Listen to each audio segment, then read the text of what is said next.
Alright guys, welcome to your warm-up video. This video is going to take you through all the exercises and all the warm-ups that have been programmed through this ebook, so that way you guys know all the movements, and that way you guys know what you're doing when you hit these warm-ups.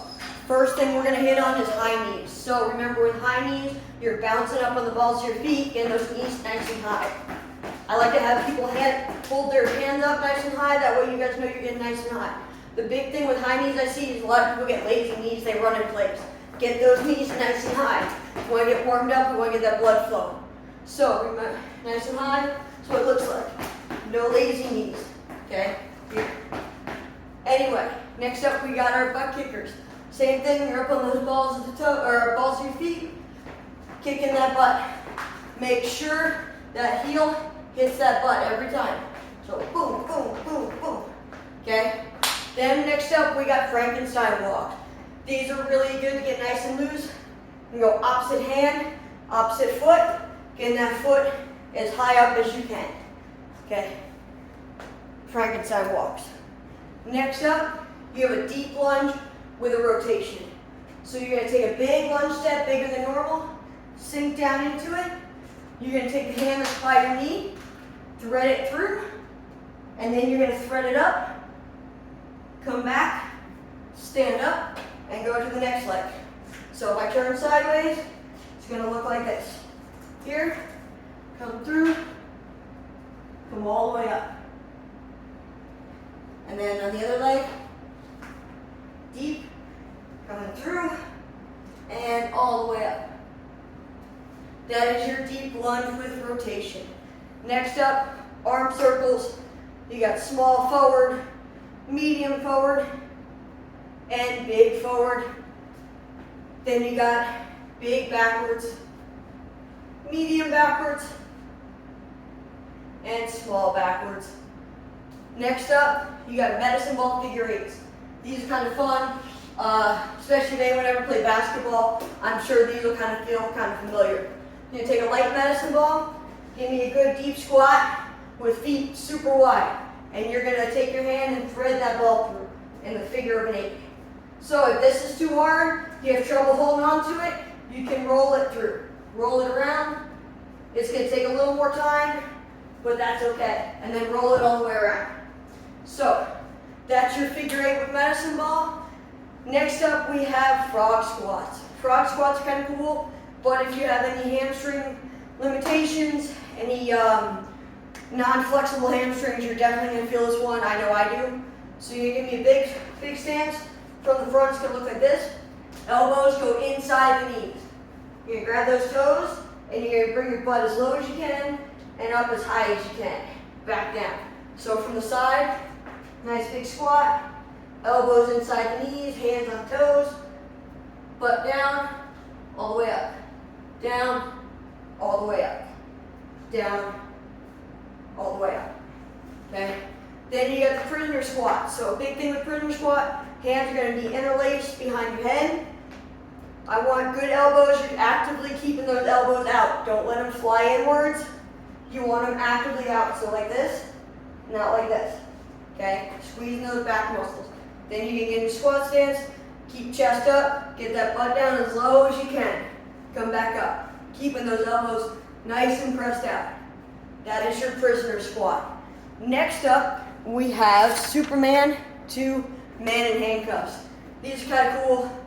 So, Superman, remember, feet stay up, hands are flat out. Go back a little more so you guys can see me. Hands out, feet up. Then you're going to bring your hands back like you're getting handcuffed. Come back up like you're Superman flying, handcuffed. Superman flying, handcuffed. Next up, we are going to do Inchworm Walkouts. I'm going to show you 2 different ways to do that. One way you're going to do with push-up, one way you're going to do without. So again, if you have any hamstring limitations, any hamstring flexibility issues, you'll see it here. You're also going to want to keep those legs a little wider if you have those issues. So, legs nice and wide. Then you're going to bring those hands down between, walk yourself out. With a push-up, you're going to add that push-up at the end, come back up, stand up. Without the push-up, same thing, Obviously, walk yourself out, stay here, come back. So that's your inchworm with and without a push-up.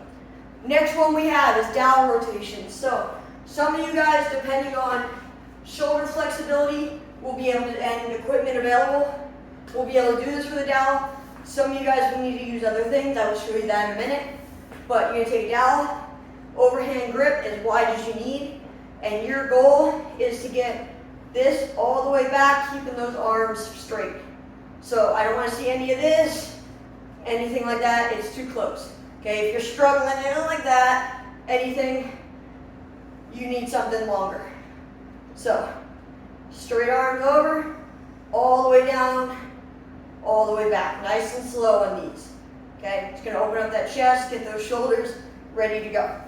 Next, another thing you can do too is go sideways, all the way. Keeping those arms as straight as you can keep them. And going this way. Same thing, it's arms straight as you can keep them. These, a little bend is okay because these are a little bit more difficult, but the straighter you can keep them, the better. Now, like I said, some of you guys are not going to be able to do the dowel due to shoulder limitations, stuff like that. You can grab a band. If you're doing it with the band, make sure that grip is a little closer than you need it, and actively pull out on that band as you're going over. Not a lot, you don't need to be trying to rip it apart, but just nice and easy, forward, back. You can also do the side if you feel okay with those. Also, if you're doing them at home, you don't have a band, you don't have a dowel, you can use a towel. Same concept, over and back. So those are your dowel rotations. Next up, we have halos. You can do this with a kettlebell and you can do this with a plate. I will show you both ways. So kettlebells, you can grab the kettlebell by the outside horns right here. So I got the kettlebell right here, you can grab outside. You can keep it up by your head, squeezing that belly nice and tight, rotating it around your head. You can either go the same direction or you can rotate. So from the side, keeping everything nice and tight. Looks like that. Okay, you want to keep it as close to that head as you can. So with a plate, same concept. Once again, you can either use, don't mind the dowel, you can either use a big plate like this or smaller plates, but same concept. Look through that hole, go around. Look through the hole, go around. So, looking through the hole, keeping it nice close to my head. It's like a halo for an angel. Okay? And then last but not least is plate ground to overhead. These are kind of a cool all full body warm up. You're going to go nice light plate. I don't recommend anything over 25 pounds, but most of you guys should be sticking with a 10-pound plate like this. You're going to give me good squat, butt down, chest up. Thumbs are going to be on the outside of the plate. As you stand up, you're going to rotate the plate so the thumbs are up on top or above your head now. Coming back down, you rotate, thumbs pointed out, rotate up. So from the side, butt down, chest up, tap, come up, rotate. Chest or butt down, chest up, tap, rotate thumbs. And one more.